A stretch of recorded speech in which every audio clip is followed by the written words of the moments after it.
नमस्कार, म मिलन शर्मा दनाई खबर कुञ्जमा हार्दिक स्वागत छ। दर्शकवृन्द, लमजुङको राइनस नगरपालिका वडा नम्बर 6मा रहेको शैलपुत्री माध्यमिक विद्यालयले 2069 सालमा बिक्री गरेका घडेरी र त्यो घडेरीमा घर बनाएर बसेका स्थानीय बासिन्दाहरूको अहिले बिजोग अवस्था छ। राइनस नगरपालिकाले हालै अतिक्रमित ठाउँमा घर बनाएको भन्दै त्यहाँका बासिन्दाहरूलाई पत्रचार गरेको छ र ती पत्रअनुसार अतिक्रमित जग्गामा बनेका घर टहरा हटाउनको लागि 15 दिने सूचना पनि जारी भएको छ। राइनस नगरपालिकाले नगर क्षेत्रभित्रका सबै अतिक्रमित क्षेत्रमा खाली गर्नको लागि सार्वजनिक सूचना निकालेकोमा पछि धमिलोकुवाको उक्त क्षेत्रमा बनेका घर टहरालाई मात्र फोकस गरेर पुनः पत्रचार गरे पछाडि त्यहाँ अहिले स्थानीय जो त्यहाँ घर बनाएर बसेका थिए उनीहरूको दिनको भोक, रातिको निन्द्रा हराएको छ।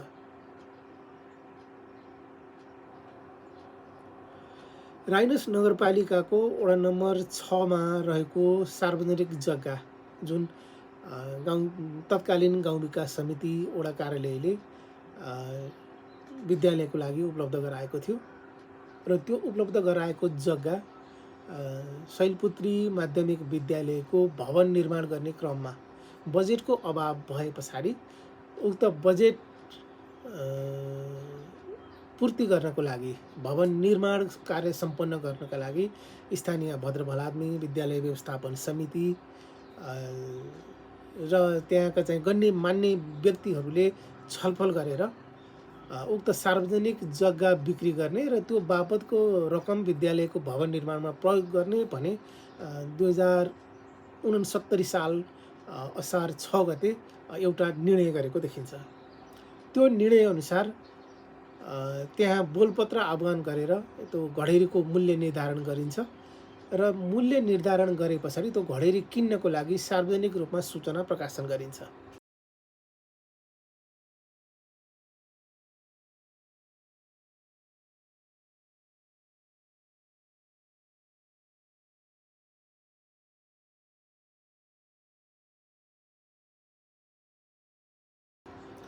सूचना प्रकाशन भए पछाडि केही व्यक्तिहरूले स्थानीय व्यक्तिहरूले त्यो ठाउँमा जग्गा किन्नलाई चाहना राख्छन्, तर कानुनी प्रक्रिया झन्झटिलो हुने र चाहिँ हातमा लाल पूर्जा नआउने अवस्था भए पछाडि सबै तर्किन्छन्।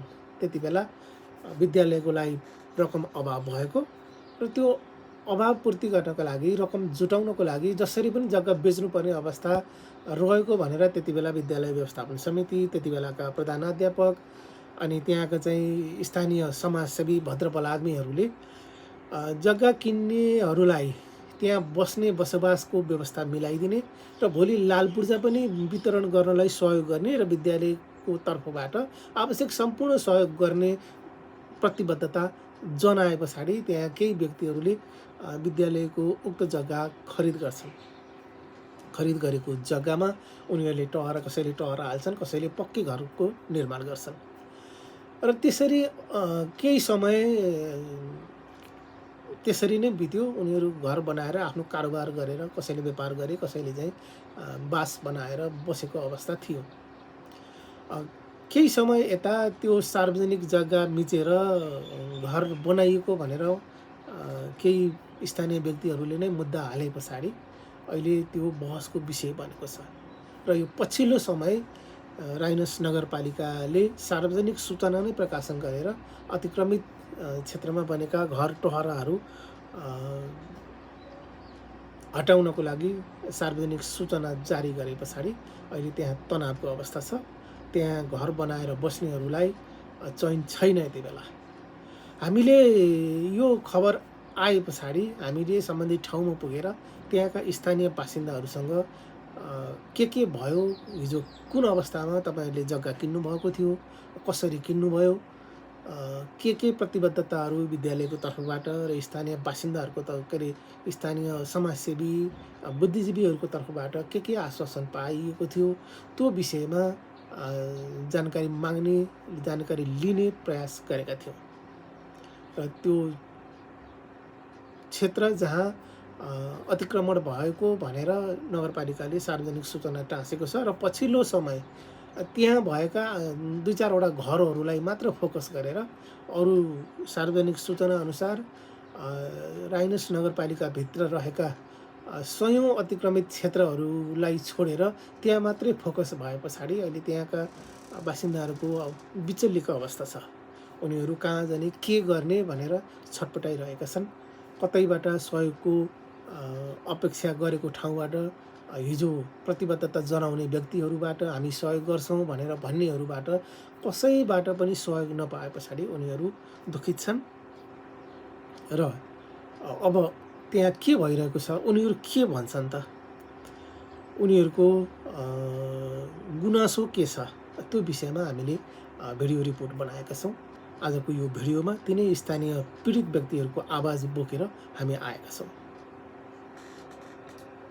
नमस्कार, म गोपाल नेपाली राइनस नगरपालिका वडा नम्बर 6 मा बसेको छु। सुरुवात करिब चाहिँ 65 सालमा तत्कालीन गाविस विद्यालय व्यवस्थापन समिति लगायत उहाँहरूले चाहिँ एउटा विद्यालयको भवन निर्माण गर्नको लागि हैन स्रोत गरौँ न त भनेर चाहिँ यी यहाँको जग्गाहरू वितरण गर्ने अथवा चाहिँ त्यो जग्गालाई हामी नै कब्जामा लिएर त्यो निर्णय गरेर जग्गा वितरण गर्ने भन्ने कुरा भयो। जसअनुसार साथीहरूले, म चाहिँ पछि आएको हो, तर साथीहरूले चाहिँ पहिल्यै अब उहाँ नाम लिस्ट निकाल्नुभयो, विज्ञापन गर्नुभयो, अनि चाहिँ त्यो अनुसार साथीहरूले सबैले यहाँ करिब चाहिँ 9-10वटा घडेरीहरू उहाँहरूले दिनुभयो। र त्यसमा के छ भने तत्कालीन अध्यक्ष गणेश प्रसाद चिलुवाल र जग्गा चाहिँ खरिद बिक्री गर्ने प्रेमराज चिलुवाल दुईटाको संयोजकत्वमा ती जग्गाहरू वितरण भयो।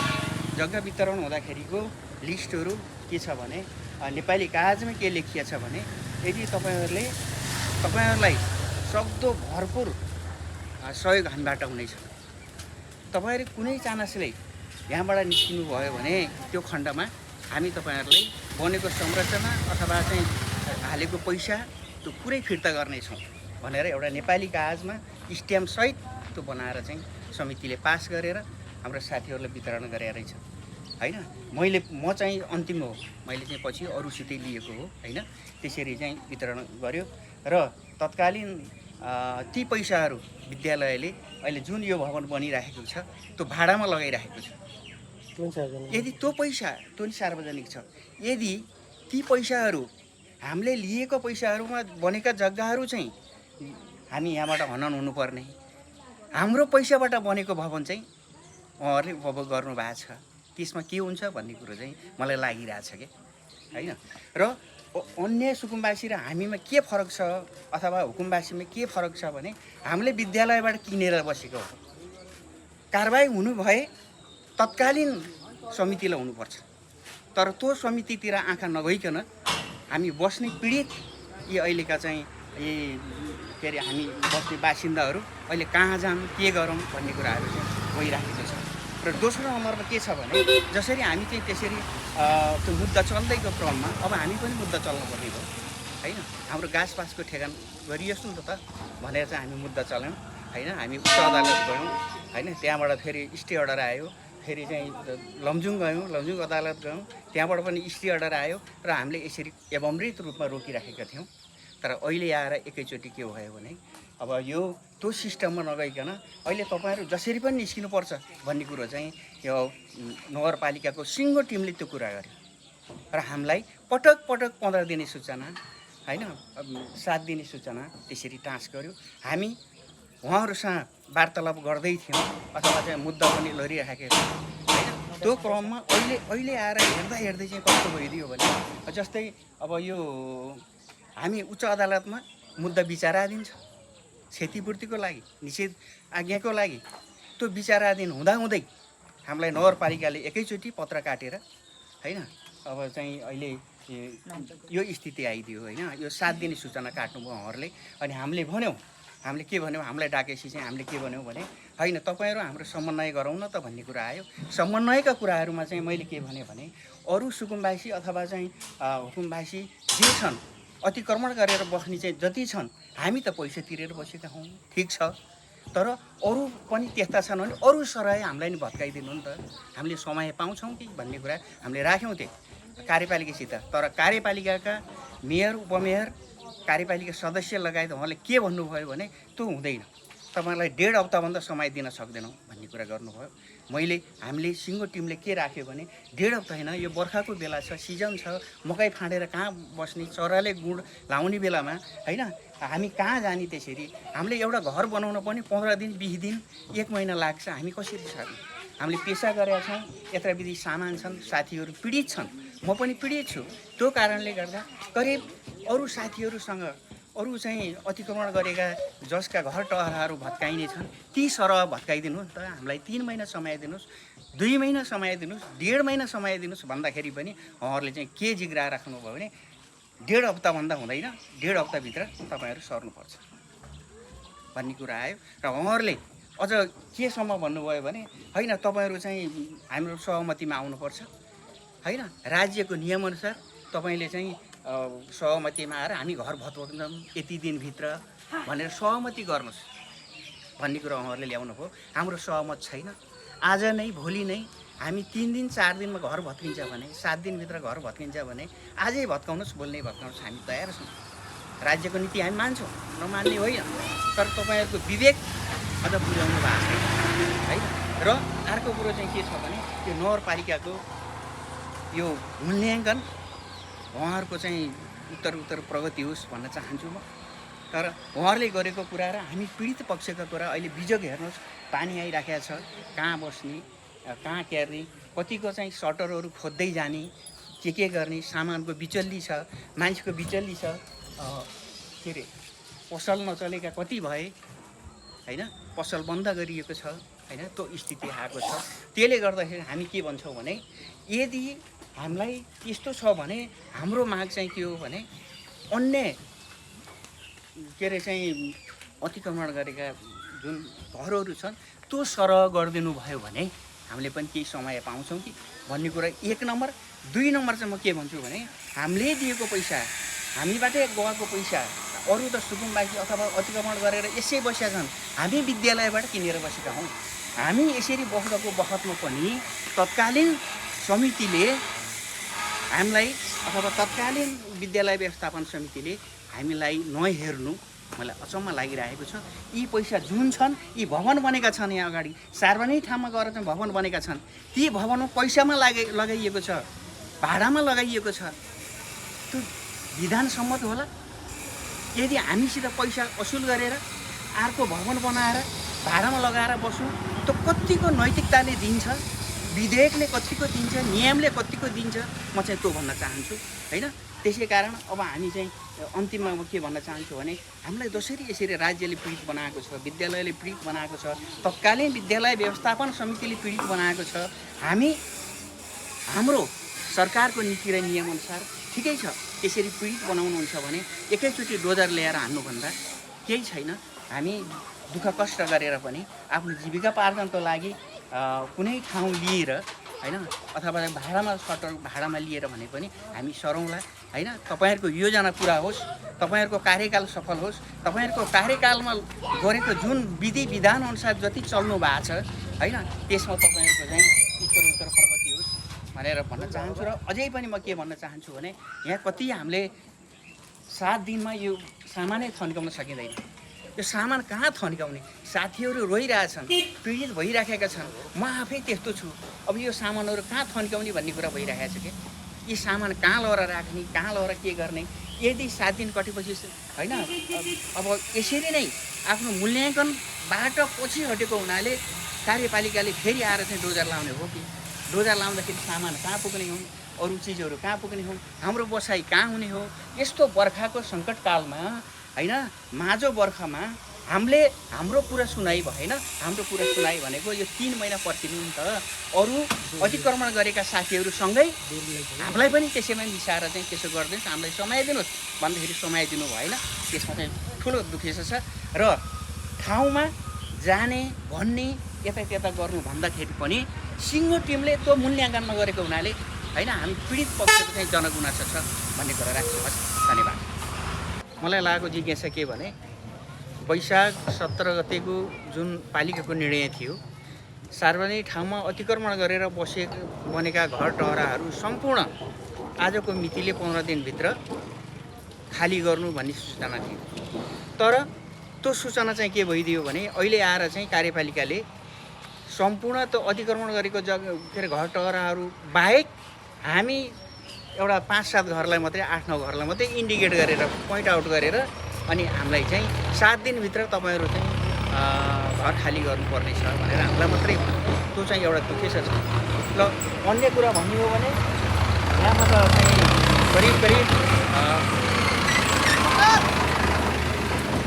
राइनस नगरपालिकाको भेगमा भन्ने हो भने 1 नम्बरदेखि 10 नम्बरसम्ममा प्रायःजसो वडाध्यक्षको पनि चाहिँ उसमै छ, सुकुम्बासीमै छ। त्यो के अरे अतिक्रमण गरेर बसेको जग्गा छ कतिपय होइन।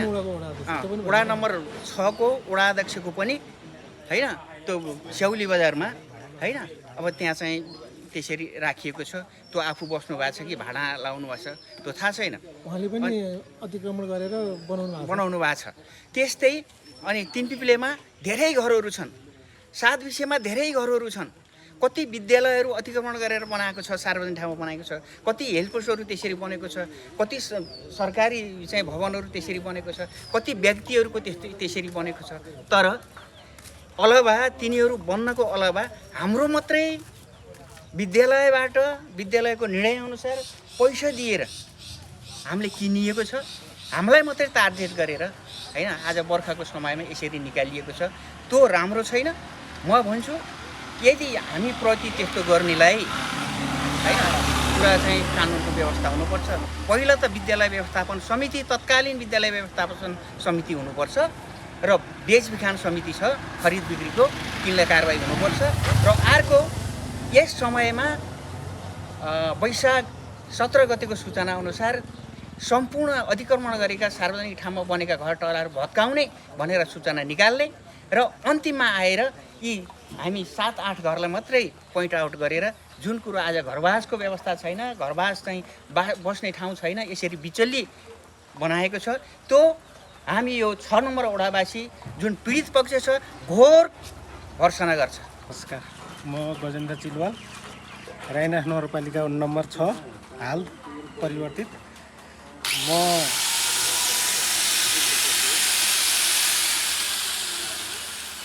2060-70मा गाविस हुँदाखेरि गाविस 9वटा गाविसका प्रत्येक अध्यक्षले विद्यालय सञ्चालन गर्नको लागि अभाव रकम भएको हुँदा त्यस बखतमा 4 नम्बर वडाको जग्गा थियो। त्यो बेलामा गाविस हुँदा जग्गाले वडा भेलाले पास गरेर गाविसलाई दियो। गाविसले पास गरेर कागज गरेर शैलपुत्री विद्यालयलाई दियो। शैलपुत्री विद्यालय चलाउनका लागि जग्गा बिक्री वितरण गरी आय स्रोत निकाल्ने भनेर हामीलाई सबलाई 1 नम्बरदेखि 9 नम्बर वडासम्मकै वडा अध्यक्षहरूले बोलाएर र जग्गा किनिदेऊ बाबु, तिमीलाई रोजगार पनि हुन्छ, यहाँ पसल पनि चलाउन सक्छौ, तिमीहरू कहाँ पनि विदेश जान पनि पर्दैन, यहीँ बसेर एउटा झाप्रो हालेर घर बनाएर सेटल गरेर बस्यो भने तिमीलाई यहीँ चल्छ भनेर सबै अध्यक्षजीहरू म उठाएर कर्चेप गराइ मलाई जग्गा किन्न लगाउनु भएकै हो। मैले जग्गा किनिदिएपछि सारा टाढाको मान्छेले नि जग्गा किन्छन् भन्ने हिसाबले मलाई बढी फोकस गरी मलाई फकाउनु भएकै हो। त्यसरी फकायो अनि मैले जग्गा किनिदिएपछि टाढाका मान्छे पनि आएर 10 जना जति हामी यहाँ जग्गा किन्न सामेल भयौँ। जग्गा किनेर घर टहरा बनायौँ। कसैले पनि त्यो घर नबना, कसैले भनेर रोकथुम गर्नु भएन। र यो घर बनाएको सिलसिलामा हाम्रो बुढाबुढीले रोजगार पनि मिलेको अवसर थियो। कमाइ गर्ने भाडो पनि मिलेको थियो। वैदेशिक रोजगारतिर ताक्न पर्ने अवस्था थिएन। हामी चिया बेचेर जेरी बनाएर बेचेर यहीँ रोजगारी मिलेको थियो। बुढा र बुढी सँगै बसेर खान पाउँदा रमाइलो नि भयो। गाउँघरका दाजुभाइ सबै बाहिर पीडित हन्। अहिलेसम्म जेनजीको रूपमा सबै बुढापाकालाई सहयोग गर्ने मै हुँ जस्तो लाग्छ मलाई, किनभने म आफ्नो युवा केटो बाहिर गएर बस्न नपर्दा गाउँमै बस्दा गाउँका बुवा आमालाई नि धेरै खुसी हुन्थ्यो, किनभने हाम्रो गाउँमा धेरै युवा बाहिर चलान हुन परेको छ। यही एउटा एक दुईजना यही युवाहरू छन् हाम्रो लागि साथ छन् भन्ने युवा बुढापाकालाई नि ठुलो आधार मिलेको थियो। दैव जानुहोस् सानो एउटा रकम एउटा व्यक्तिसँग लिनु थियो, मैले त्यो रकम माग्दाको यसमा रिसिभीको कारणले एक दुईजना अब पसल गरेको मान्छे सबैसँग रिसिभी गरेर मेरो पसल चलाउनुले म किन रिसिभी गर्थेँ। मेरो यहाँको राम्रो बसाइ खुवाइ बनाएको आधार देखेर मेरो एकैचोटि यो घरको उठीवास लगाउनको लागि जो गरी एकैचोटि 81 गृह मन्त्रालयमा पुगेर हाम्रो मुद्दा दाखिला गरिदिनु भएछ। अहिले आत्मा भित्र बाहिरी नरह्यो भने आत्मा रुँदै यो घर भत्काउन तयार गर्दैछु। अझै जटिल समस्या के हो नि, घर पनि भत्काउन पर्यो अनि पैसा पनि धेरै लगानी लाग्छ। अब पैसा छैन कहाँ ल्याएर तिर्ने, त्यस्तोसम्म अत्याचार हो कि अब नेपाली नै होइन कि भनौँ जस्तो नि लागिरहने, मन रोइरहने जस्तो भइरह। म कसरी नेपाली हुँ भनेर बस्छु होला त यहाँ अब जस्तो भइरह। अब छोराछोरी एउटा छोरी छ, छोराछोरीको मुख हेरेर नकरिकन बस्छु। छन् पाखुरा राम्रोसँग मिहिनेत गरेर कमाइ खान्छु। एक हिसाबले पढाइ पनि थियो, रोजगार देशमा छैन, कहीँ गएर रोजगार मिल्छ निन छैन। आफ्नै पाखुराको घरमा लडाइँ गरेर खाँदा पनि म यहाँ बसी उठीवास लागेको देख्दा सबै यहाँ भएको धेरै जसो मान्छेहरूको पनि चिन्ताजनक आँसु झार्नुहुन्छ मेरो मायाले। हस् यति भन्दै म नेपाली नै होइन कि अनि दुखित जस्तो लाएर आत्मा रोइरहेको छ। मेरो परिवार लगायत हाम्रो यो 10जना यहाँ जतिजना पीडित छौँ 10जनालाई पीडित गर्नेजनाको आत्मा रोइरहेको छ। यो अब नेपाल सरकारले अब यो स्थानीय निकायले कसरी बुझ्दो रहेछ, कसरी बुझ्छ हेर्दै जानु छ। अब बस्नै नसकेला कि जस्तो नि हो कि नेपालमा हो कि मलाई भन्ने आवाज पनि फिल भइरहेको छ। एक्लै मेरो हुन कोही छैन मेरो बिहा। पहिले घर भत्काइदिएको थियो, एउटा सानो कटेर बनाएर राखेको थिएँ, त्यहीमा बसेको थिएँ। इन्डियामा नोकरी गर्थेँ, सानो बच्चा थियो पालेर बसेको थिएँ। बुढोले हेर्दैन थिएँ। पछि बुढो मरेपछि यहाँ लाठी ल्याएर बसेर छ, 2टा छोरो रहेछ, छोरीहरू रहेछ 2टा। तिनीहरू त्यो लाठी मान्छे बस्छ भनेर कटेरो बनाएर गएको थिएँ। त्यो कटेरो पनि भत्काइदिएँ। त्यहाँबाट भत्कायो भनेर फेरि म आएँ।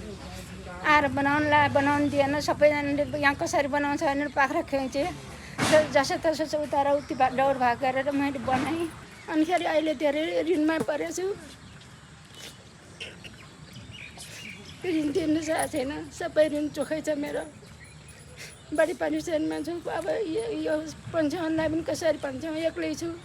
बच्चाहरू भन्छन् मम्मी त्यसो नगएर एक्लै गएर अहिले के गर्यो स्कुल पनि 1 लाख रुपियाँको जान्छु। स्कुल ल्याउनु पर्छ, पाख्रा खाइन्छ। हामीलाई पैसा नदिकन कसरी बनाउँछ ल बनाउनु त भनिहाल्छन् सबैले। अनि फेरि 1 लाख रुपियाँ ऋण गरेर स्कुललाई बुझाएँ। अनि त्यहाँबाट फेरि बनाउनु दिएर अनि बनाएको। अब अहिले यत्रो पैसा लगायो, अब 12-13 हज़ार लगायो। अब त्यो पैसा तिरेको छैन, त्यसै छ। कसो गर्ने के गर्ने भनेर परेशानी भएको छु। बच्चाहरू भन्छ मामी हामीलाई ऋण मात्र पाइदियो, बाउले त केही नि कहाँ जाने के गर्ने परेशानीमा छु। स्कुलमा भनेर चाहिँ मैले 1 लाख रुपियाँ ऋण खोजेर दिएँ थिएँ। अनि त्यहाँबाट चन्दा भनेर लेखेका छन् रे। अब मलाई थाहा छैन। अनि मैले 2-3 फेर गएँ, मलाई त्यो पैसा वापस गरिदिनु। अरूले भन्छ त्यो स्कुलले वापस गर्छन्, त्यो पैसा वापस गर्नुपर्छ भनेर भन्नु हो। अनि 2-3 फेर जति स्कुलमा गएँ तर दिनु भएन। अनि के चन्दा भनेर लेखेको छ भने चाहिँ मलाई त्यो दिनु पऱ्यो, सर्टिफिकेट बनाएर दिन्छन् नि, यस्तो चन्दाको प्रमाण दिनु पऱ्यो भनेर भने के प्रमाण दिनु पऱ्यो? सबको सामान्य मागमा जसरी अरूको बोलेको छ त्यस्तै बोल्नु पऱ्यो कि प्रमाण दिनु पऱ्यो? मलाई एउटा लेखतमा दिउँ भने नि दिएको छैनन् स्कुलले। त्यही भन्न चाहन्थेँ। मेरो शङ्कर सिलवान। के भयो त सबै कुरा भन्नु। अब यहाँ यस्तो कि अब भाइहरूले चाहिँ अब यहाँ स्कुल बन्दै गर्दाखेरि अलपत्र परेर यहाँको सबै मान्छे वडादेखि लिएर स्कुलदेखि लिएर बाहिरको भर्खर भएर सबै लायो मान्छे लाएर यो किन यहाँ केही हुँदैन, हामी छौँ त्यो भयो भोलि अहिले केही गरेर सकेर पैसा फिर्ता दिन्छौँ, क्षतिपूर्ति दिन्छौँ भनेर सबै एकजुट भएर एकजना मान्छेले मात्रै विरोध गरिदियो भने त्यो बिक्री वितरण हुँदैन थियो। आज हामीलाई धोका हुँदैन थियो। एकजना मान्छेले मात्रै बोलिदियो भने यो बिक्री हुँदैन थियो, हामीले धोका पाइँदैन थियो। आज सबले ताली पिटेर यो किन लगाएँ हामीलाई यो खोलो। अझ म बसेको त 45-40 वर्ष भयो। म किनेर बसेँ नि होइन, स्कुलले दिएर बसेँ नि म। यति बेला यहाँ कोही काहीँ केही थिएन, पानी खाने ठाउँ थिएन। त्यो अवस्थामा आएर म यहाँ बसेको यो बनाएर म स्कुलको सम्म केही पनि। तर मलाई पनि मुद्दा हाल्यो, मुद्दा लगायो, वडामा गएर भने, नगरपालिकामा भने, उनीहरूले मेरो कुरो सुनायो। मुद्दा पऱ्यो, अब केही हुँदैन, हामी सबैजना यो जवाब। अनि त्यहाँबाट मैले कसैलाई केही पनि भनिनँ। अनि साथीहरूले मुद्दा गर्ने भने यिनको पैसा लगाएर म पनि सहमत भएँ, हुन नि पऱ्यो। अब अहिले कहीँबाट न्याय पाइएन, कहीँबाट कमसेकम एउटा धेरै थोरै जे भए पनि हाम्रो यो यहाँनिर भाइहरूले हालेको जग्गाको मूल्य र त्यो संरचनाको क्षतिपूर्ति अलिकति दियो भने त यसलाई केही राहत हुन्छ नि त। तर यहाँ अहिले एकजना मान्छे नि बोल्दैन। यत्रो यहाँ भला त्यति बेला सब बोल्ने मान्छे, अहिले एकजना मान्छे बोल्दैन। होइन यो त अन्याय हो, हिजो हामीले बोलेको कुरो आज हामीले त गर्नुपर्छ। भोलि हामीले सकिएला नसकिएला त ठाउँमा छ, तैपनि हामी चाहिँ एकजुट हुनुपर्छ, बोल्नुपर्छ, भाइहरूले न्याय पाउनुपर्छ भनेर एकजना मान्छे यति दुःख नपाइए हाम्रो केही पनि छैन क्या। तैपनि दुःख लागेको कुरो कि एकजना मान्छेले पनि बोलेन यो ठाउँमा। यो ठाउँको मान्छेले के भन्ने, कस्ता मान्छे रहेछन् भन्ने कुरो अब हजुरले नि मैले गर्नु।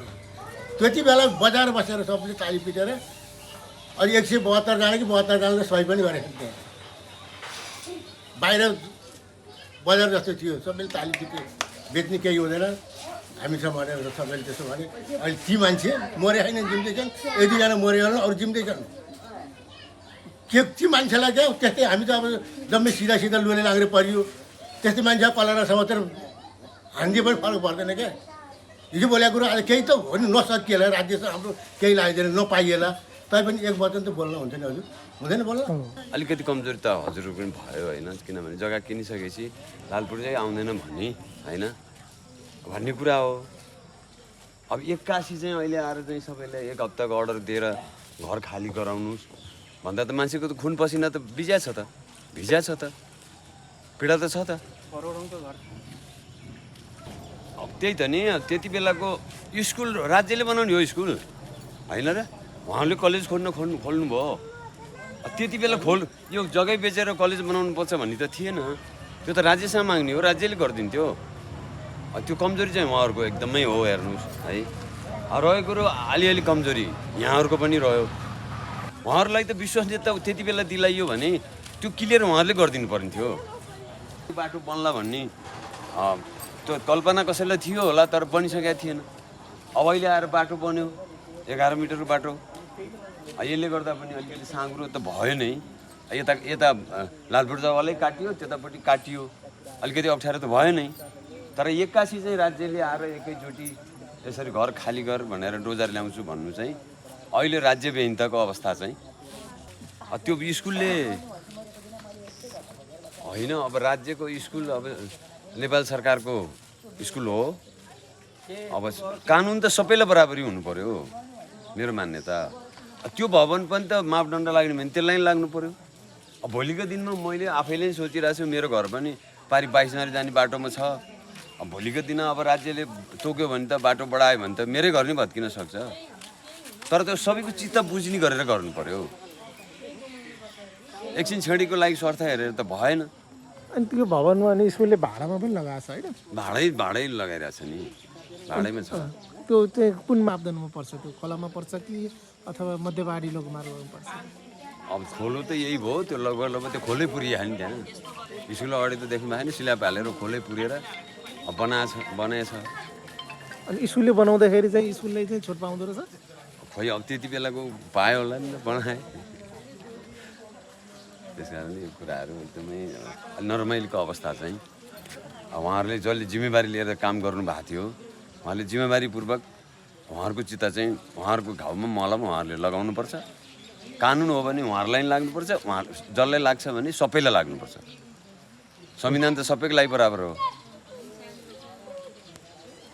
यो स्कुलले पहिला धेरै समय अगाडि समितिले दियो, राम्रै होला त नि भनियो। आखिर यहाँ चाहिँ अहिले 2-3 वर्षको अन्तरालमा यसलाई भत्काउने भन्ने विरोध कताडी आयो। के हो भनेर यिनीहरूको चाहिँ बास उठाइयो। यो चाहिँ साह्रै नराम्रो यो चाहिँ यो मानवीय व्यवहार छैन, यो दुर्व्यवहार गरिएको छ। यो साह्रै सही नसक्ने व्यवहार छ। यो खोलो बेचेर चाहिँ स्कुलले चाहिँ प्रयोग गरेको छ, बिल्डिङ बनाएको छ।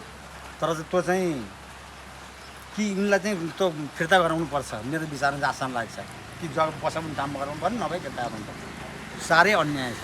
स्कुलले चाहिँ के अब कृत्य कागज बनाएर हामीलाई फसायो। अब बेच्ने मान्छेलाई कडाभन्दा कडा कारवाही होस्। र अब बालेन सरकारको चाहिँ अहिले हाम्रो बालेन शाहको चाहिँ सरकार छ, राष्ट्रपाको सरकारले कडाभन्दा कडा यिनीहरूलाई जेल होस्, मेरो चाहिँ भनाइ त्यति हो। अब बाटो खासै अब यो 3 मिटरको बाटो हो, गाउँले बाटो। अब तपाईँको चाहिँ खासै बाटो ठुलो हुँदैन भनेर अब गाउँ परिषदले पास गरेर दुनियाँ गरेर हामी पूर्जा दिलाउँछौँ भनेर चाहिँ बेचे। हामीलाई चाहिँ अब ललाइ फकाइ गरेर अब झुटो आश्वासन देखाएर बेचे। अब यिनीहरूलाई चाहिँ कडाभन्दा कडा कारवाही होस्। यिनीहरूले चाहिँ क्षतिपूर्ति दिनु पर्यो, हाम्रो चाहिँ माग त्यही हो कि। आदरणीय दर्शकवृन्द, राइनस नगरपालिका वडा नम्बर 6 को यो सार्वजनिक जग्गामा घर बनाएर बसेका यी स्थानीयहरूले यहाँ सधैँ बस्न पाउनुपर्छ भन्ने यो भिडियोको आशय पटक्कै होइन। सार्वजनिक जग्गामा कानुनले निषेध गरेको छ घर टहरा बनाउनको लागि। तर कानुन सबैले बुझ्छन् जान्छन् भन्ने हुँदैन। समाजका टाठा बाठाले भनेको कुरा त्यसैले कानुन मान्ने जमात अहिले पनि ठुलो छ। त्यसमाथि विद्यालय भनेको त सरकारकै निकाय हो र विद्यालयका प्रधानाध्यापक अथवा विद्यालय व्यवस्थापन समितिका अध्यक्षहरू सरकारी मान्छेमै गनिन्छन्। सरकारको प्रतिनिधिको रूपमा उनीहरूले गरेका काम कारबाही सरकारी मान्ने कि नमान्ने, विद्यालय व्यवस्थापन समिति होस् अथवा विद्यालयको प्रधानाध्यापक, यिनले गरेका कामलाई के भन्ने, सरकारी भन्ने कि व्यक्तिगत भन्ने। त्यसमाथि विद्यालयको लेटर हेडमा घडेरी बिक्रीको सार्वजनिक सूचना निकालिएको छ। अनि विद्यालय व्यवस्थापन समितिको बैठकमा विद्यालयको घडेरी अथवा विद्यालयको नाममा रहेको जग्गा बिक्री गर्ने भनेर निर्णय गरिएको छ। यसबाट सर्वसाधारणले के बुझ्ने त? के राइनसको शैलपुत्री माध्यमिक विद्यालयले बिक्री गरेका घडेरी खरिद गर्नु यी स्थानीयको अपराध हो त? मलाई त लाग्छ यो अपराध होइन। उनीहरूले कानुन बुझेनन्, त्यसमा उनीहरूको गल्ती छ। तर त्योभन्दा महागल्ती विद्यालयको नाममा विद्यालयको जग्गा रकम असुलेर बिक्री गर्नेहरूको गल्ती छ। कारबाही हुने हो भने त्यस्तालाई कारबाही हुनुपर्छ। अझ विद्यालयले बिक्री गरेको जग्गामा कारणवश बस्न नसक्ने अवस्था अथवा भोगचलन गर्न नपाउने अवस्था भयो भने त्यसको जिम्मेवार विद्यालय हुन्छ भनेर उनीहरूले प्रतिबद्धता समेत जनाएका छन् र त्यो प्रतिबद्धता पत्रमा हस्ताक्षर समेत गरेका छन्। यी पीडितहरूले घर त छोडेर जालान्, घर भत्काउलन पनि, टहरा भत्काउलन पनि, तर त्यसको क्षतिपूर्तिको सवाल हो। अहिले पीडितहरूले भनेको पनि क्षतिपूर्तिको सवाल हो। उनीहरूले एउटा त समय माग गरेका छन्। अब यो बर्खा लागिसक्यो, अब अहिले जेठको महिना चलिरहेको छ, तर वैशाखदेखि नै लगातार पानी परिरहेको छ, असार साउनको जस्तरी। अब यो झरी परेको बेलामा मध्य बर्खामा यी पीडितहरू जाउन् त कहाँ जाउन्? कि नगरपालिकाले उनीहरूलाई बस्ने ठाउँको व्यवस्था गरिदिनुपर्छ अथवा उनीहरूलाई केही समय दिइनुपर्छ। सँगसँगै जसले सार्वजनिक जग्गा बिक्री गरे तिनीहरूलाई कडाभन्दा कडा कारबाही गरिनुपर्छ। हवस् त, आजको भिडियोबाट बिदा माग्छु। नमस्कार।